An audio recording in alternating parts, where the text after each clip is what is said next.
The blue flame danced beneath the beaker, casting an eerie glow on the swirling vapor within. Doubt gnawed at me. Was this reckless abandon or a desperate leap of faith? The questions tumbled over and over each other. Was this safe? Would I survive? Would it fundamentally alter me? Was this even necessary? My life, objectively, hadn't been catastrophic, but the subtle, persistent ache of discontent and the gnawing feeling of something missing, that was the real torment. Then came the inhalation. The acrid taste was a fleeting memory, quickly swallowed by a tide of disorientation. Black and white lines fractured my vision, a precursor to the overwhelming sensation of my soul being violently ripped apart. The pain was visceral, far exceeding anything I experienced in my years of military service. It was a tearing and shattering, a complete disillusion of self, then paradox, simultaneously pitch black and blinding white. In that liminal space, I perceived the universe in its entirety, not as a concept, but as a lived experience, the interconnectedness of every atom resonating within me. This journey began 30 minutes earlier, with my journal lying open, mocking my inability to articulate an intention for this ceremony. Raised in a devout, homeschooled, and Christian-schooled environment, the conflict was profound.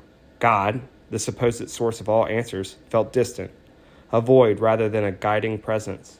My prayer, born of exhaustion and desperation, was a plea for clarity, the truth to reveal itself, and falsehood to dissipate.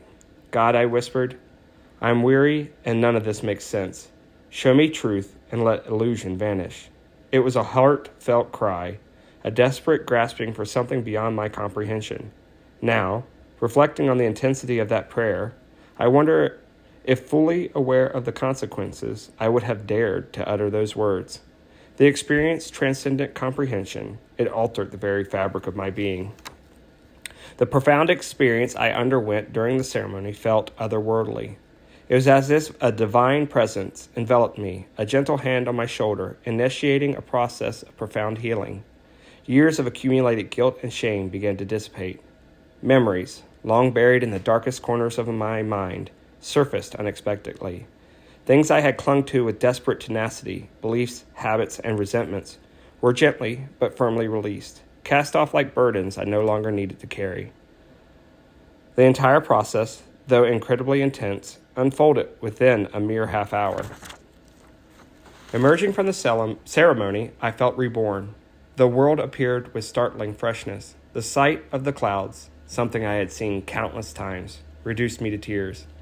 For 2 weeks, the simplest things, a flower, a child's laugh, a ray of sunlight, evoked overwhelming emotion. It was as if I was experiencing everything for the first time, with a clarity and intensity I had never known before. My relationships, particularly my marriage and the bond with my daughter, were transformed. The guidance I received warned me that this intense emotional period, this pink cloud of euphoria, wouldn't last forever. The reminder that this too shall pass was both a comfort and a source of apprehension. I wasn't adequately prepared for the challenges that followed, the subtle shifts in perspective, the work required to maintain the progress I had made, and the aftermath, while undeniably different, presented its own set of complexities.